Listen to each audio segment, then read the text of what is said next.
Mulai kelas B. Assalamualaikum warahmatullahi wabarakatuh.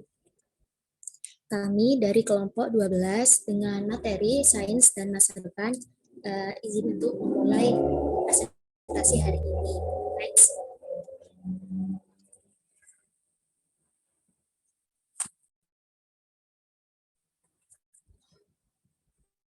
Nama anggota kelompok 12 yakni yang pertama ada Zulfa Nabila dengan NIM 20021010404090. Yang kedua ada saya sendiri Fadiatul Bariroh dengan NIM 20021010404096.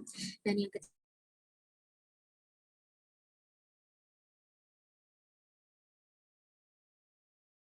ketiga ada Mita Nafatul dengan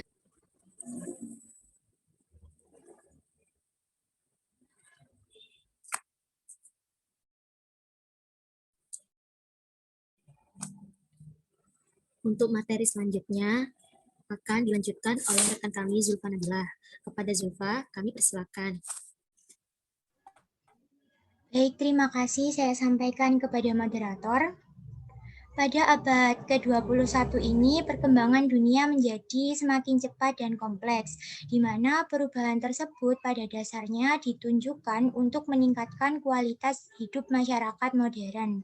Pada abad 21 ini juga dapat dikatakan sebagai abad yang ditandai dengan perubahan masyarakat menjadi masyarakat industri dan berlanjut ke masyarakat berpengetahuan. Pada era modern ini, perkembangan sains juga terjadi sangat pesat, di mana perkembangan sains tersebut merupakan penting dalam kehidupan masyarakat modern dalam upaya memenuhi kebutuhan pribadi, pekerjaan, maupun kehidupan masyarakat. Kemudian terdapat istilah sains, yaitu berasal dari bahasa Inggris, yaitu sains yang diambil dari bahasa Latin scientia yang berarti pengetahuan. Kemudian sains merupakan ilmu pengetahuan yang dapat diuji kebenarannya dan dikembangkan secara bersistem dengan kaidah-kaidah tertentu berdasarkan kebenaran atau kenyataan yang ada, sehingga pengetahuan yang dipedomani tersebut bisa dipercaya. Selain itu, sains juga berkaitan dengan cara mencari tahu tentang alam semesta secara sistematis, bukan hanya kumpulan berupa fakta, konsep, prinsip, tetapi juga merupakan suatu proses penemuan. Selanjutnya, secara sederhana, sains dapat berarti sebagai konstruksi pengetahuan atau body of knowledge yang muncul dari pengelompokan secara sistematis dari berbagai penemuan ilmiah sejak zaman dahulu, atau bisa disebut sains sebagai produk.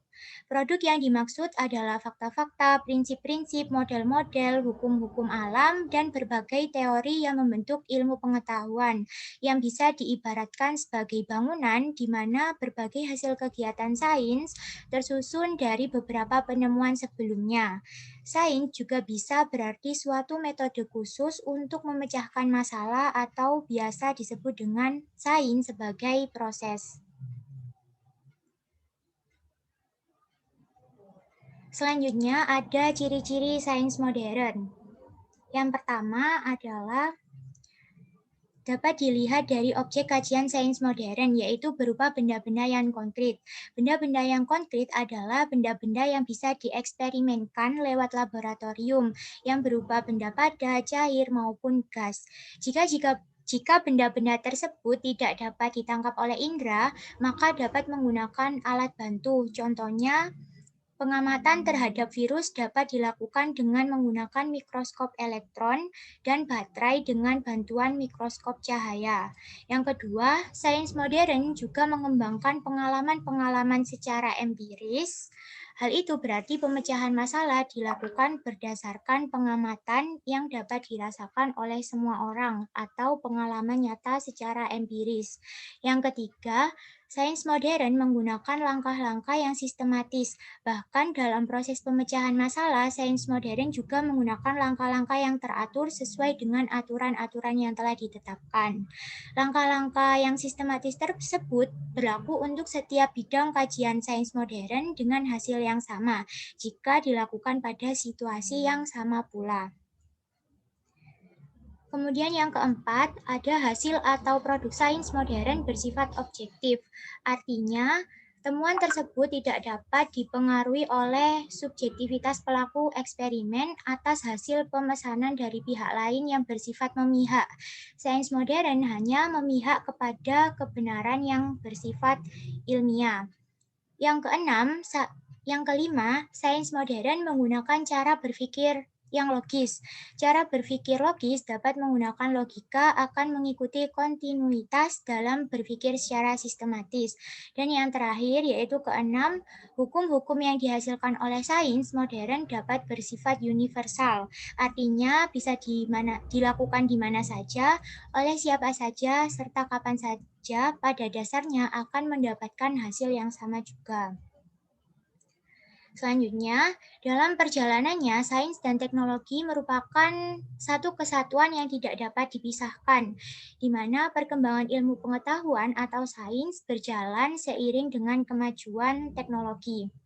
Perkembangan teknologi dilandasi oleh sains, sedangkan teknologi itu sendiri menunjang perkembangan sains, terutama digunakan untuk aktivitas penemuan dalam memperoleh penjelasan tentang objek dan fenomena alam. Selanjutnya, kemajuan dalam penguasaan sains meningkatkan kemajuan teknologi. Sebaliknya, taraf penguasaan teknologi yang maju akan meningkatkan penguasaan sains lebih lanjut. Sains dan teknologi saling membutuhkan, karena sains tanpa teknologi bagaikan pohon tak berbuah, sedangkan teknologi tanpa sains bagaikan pohon tanpa akar. Untuk selanjutnya, saya serahkan kepada moderator kembali.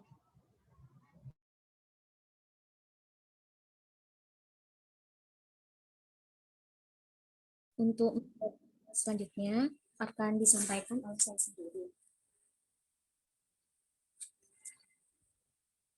Berikutnya yakni hakikat sains. Hakikat sains dibangun atas dasar produk ilmiah, proses ilmiah, sikap ilmiah, dan aplikasi.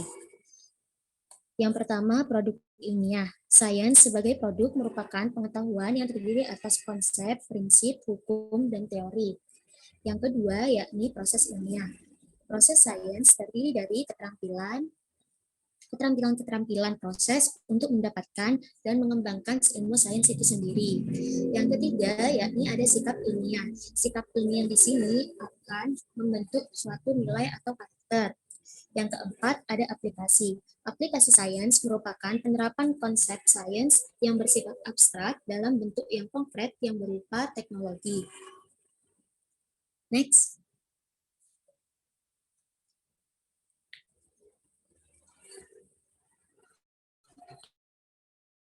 Nah,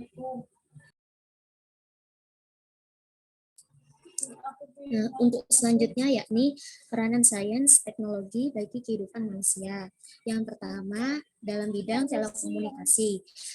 Dalam bidang telekomunikasi dapat kita lihat dari berkembangnya alat komunikasi seperti televisi, radio, telepon, HT, dan lain sebagainya.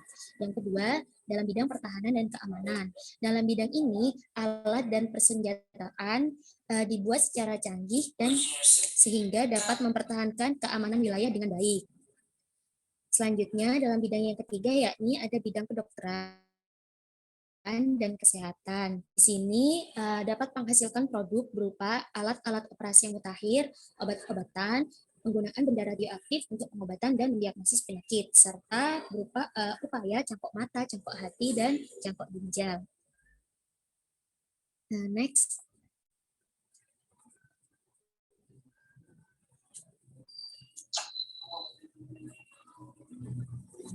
Selanjutnya yakni di bidang pertanian, peternakan, dan perikanan. Dalam bidang tiga ini kita temui yakni seperti traktor, alat pemotong, dan alat penanam serta alat pengolah hasil pertanian dan penyemprot hama. Produk lainnya yakni berupa produksi pupuk buatan dan produksi pestisida. Selanjutnya ada teknik pemuliaan seperti padi VUTW, kelapa hibrida, ayam ras, ayam broiler, sapi perah, dan lain sebagainya. Contoh dalam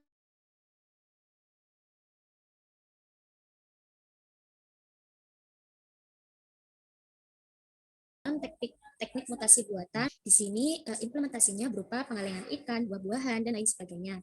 Dan yang terakhir ada budidaya hewan. Next.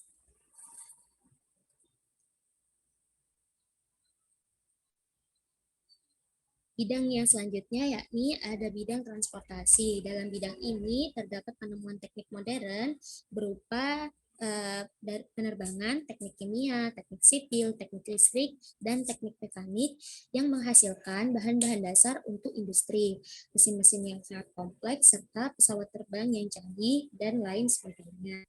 Next.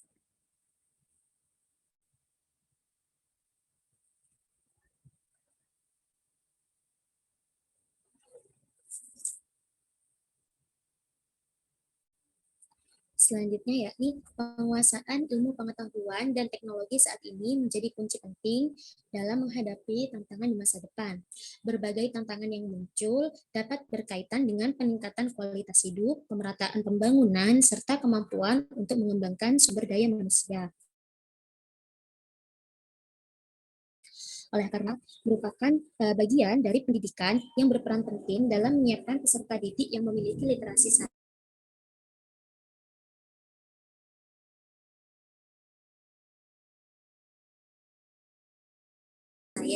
yaitu mampu yang diakibatkan oleh dampak perkembangan IPA dan teknologi.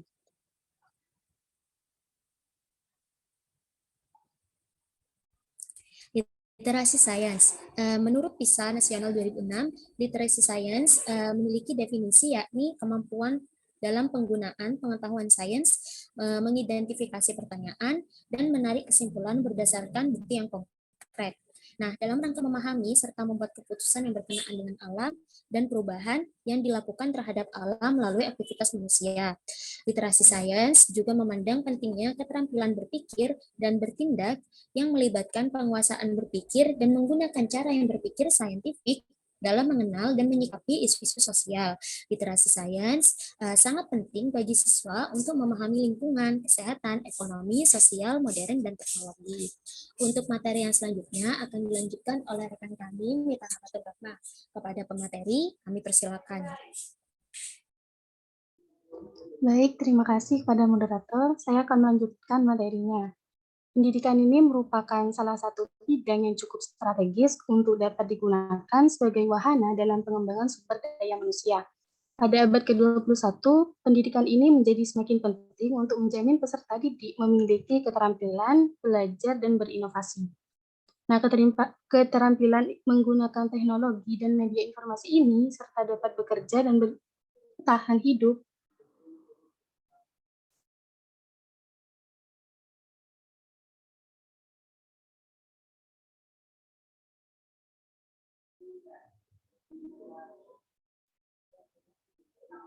Next.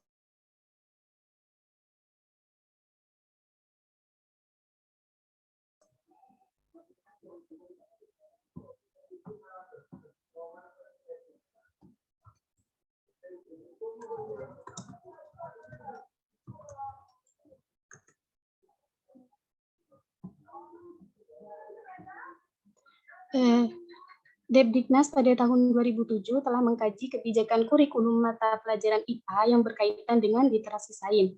Kajian ini dilakukan oleh Pusat Kurikulum Badan Penelitian dan Pengembangan Depdiknas tentang kurikulum IPA masa depan. Ada beberapa hal yang direkomendasikan oleh kajian tersebut seperti yang pertama, pembelajaran IPA ini harus dapat menumbuhkan kepercayaan diri siswa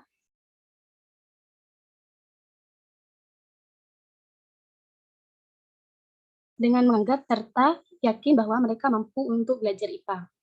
Yang kedua, belajar tentang IPA ini harus disertai dengan pengembangan sikap dan keterampilan ilmiah, sehingga dalam belajar IPA tidak hanya belajar mengenai konsep-konsep saja. Next.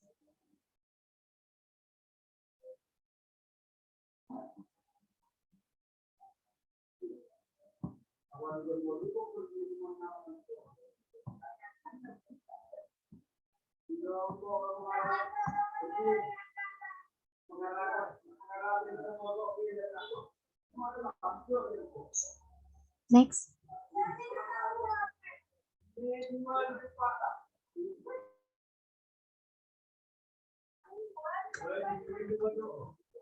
Yang ketiga, belajar IPA hendaknya membuat siswa dapat menggunakan pengetahuan yang dimilikinya untuk memahami kejadian-kejadian alam yang terjadi di sekitarnya, dan juga mampu mengembangkan kemampuan bernalarnya, serta dapat merencanakan dan juga melakukan penyelidikan ilmiah.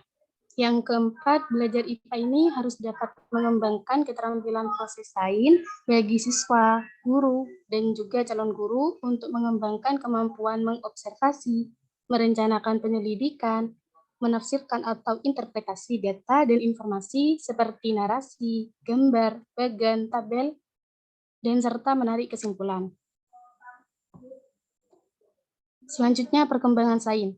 Dunia iptek ini mengalami perkembangan dengan demikian pesatnya membawa manfaat bagi kemampuan peradaban umat manusia.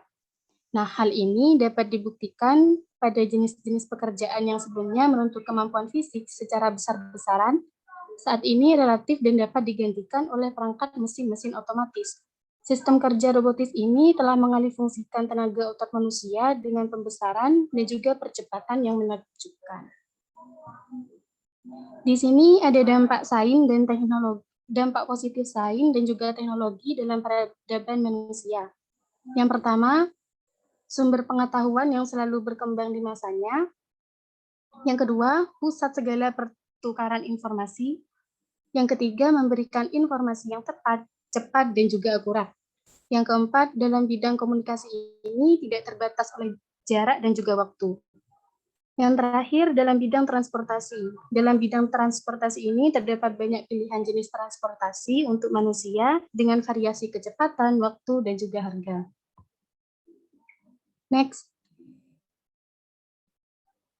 Kemudian ada juga dampak negatif dari sains dan teknologi dalam peradaban manusia, seperti degrasi moral, semakin malas dan juga bodoh, serta tumpukan sampah teknologi yang tidak bisa didaur ulang.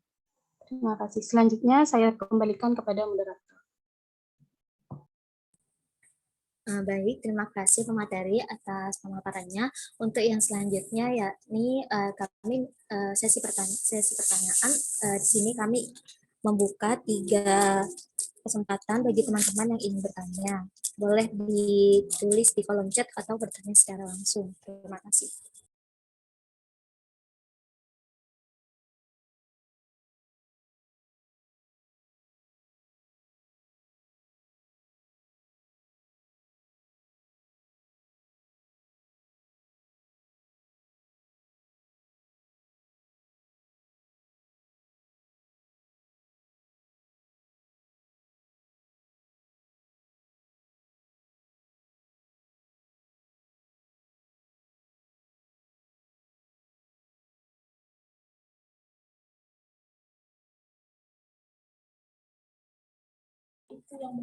Baik, di sini sudah ada 3 pertanyaan kepada teman-teman saya yang ingin menjawab dari pertanyaan teman-teman kelas lainnya.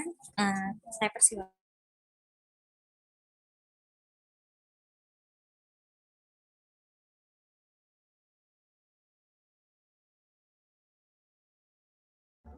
Baik, di sini saya izin menjawab pertanyaan dari saudara Naura Nadifa terlebih dahulu, yaitu izin bertanya, dalam slide tadi dijelaskan bahwa literasi sains berperan penting bagi cara berpikir siswa mengenai sains.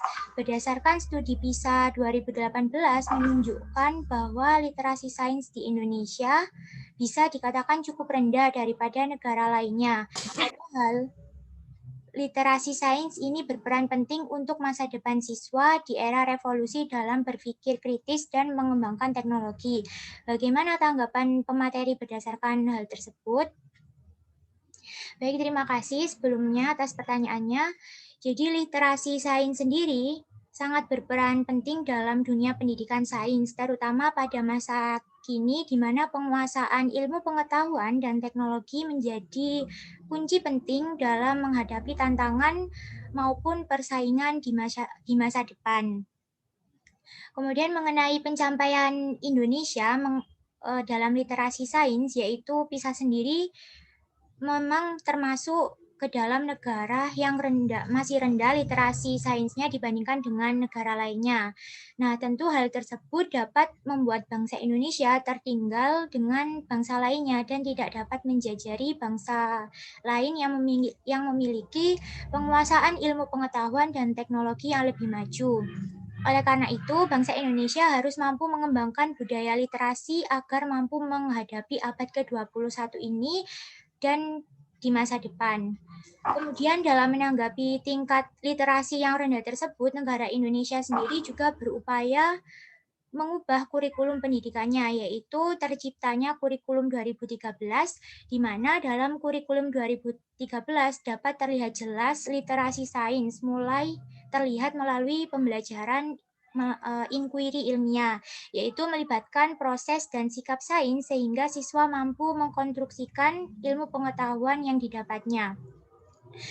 Di mana pada kurikulum ke-2013 ini itu berhubungan dengan kegiatan mengobservasi, menanya, mengeksperimenkan, mengasosiasi, dan mengkomunikasikan ilmu pengetahuan agar dapat dibangun oleh peserta didik. Terima kasih, kurang lebih seperti itu. Apakah ada tanggapan dari Saudara Naura?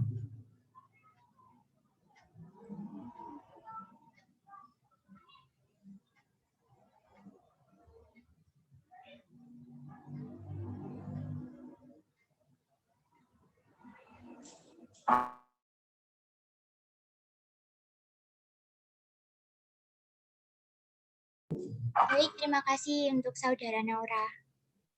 Terima kasih Bila telah menjawab pertanyaan dari Saudari Naura. Selanjutnya saya akan menjawab pertanyaan dari Aprilia Lita. Pertanyaannya yakni dampak negatif dari sains dan teknologi dalam peradaban manusia yang tertera yakni degradasi moral. Nah, apa yang dimaksud dengan degradasi moral serta bagaimana cara kita untuk menangani izin untuk menjawab. Jadi berdasarkan KBBI, degradasi moral dapat kita artikan sebagai kemunduran, kemerosotan, dan penurunan. Sehingga secara umum, degradasi moral adalah kemerosotan atau lunturnya nilai dan moral yang berlaku di dalam masyarakat.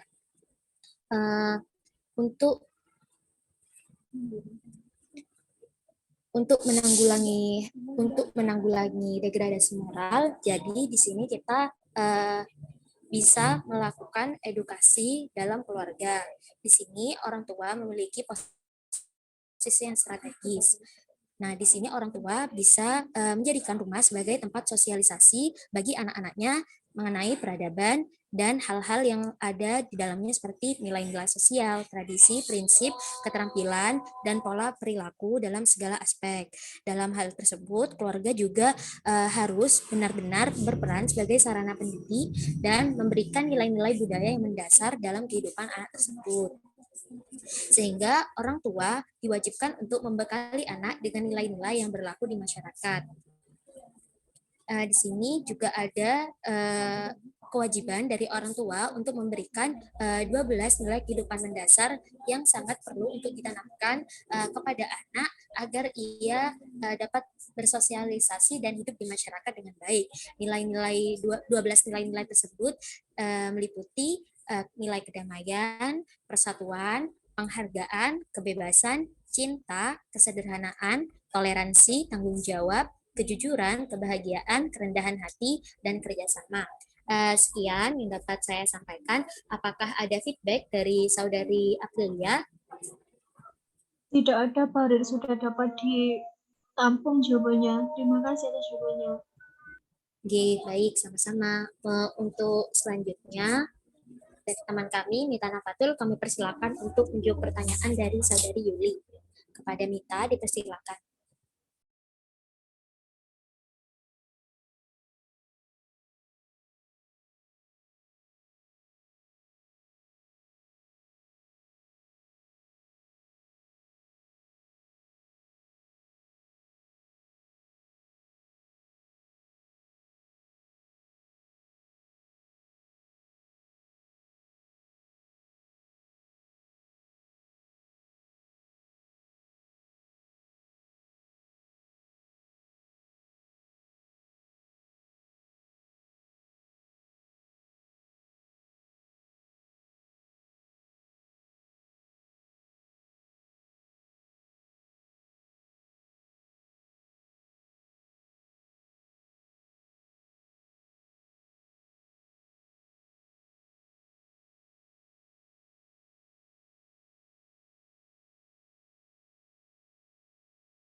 Baik, di sini saya akan menggantikan Saudari Mita untuk menjawab pertanyaan dari Saudari Yuli Arinda.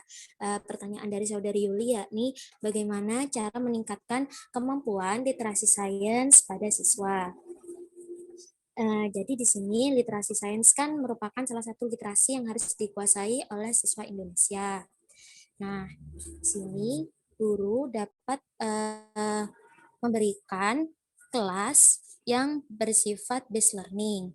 Jadi di dalamnya ada refleksi, ada kelompok-kelompok, yakni refleksi, pertanyaan, investigasi, kreasi, lalu berdiskusi. Jadi dengan kelima kelompok yang dibuat oleh guru tersebut, maka literasi sains pada siswa akan tumbuh secara sendirinya.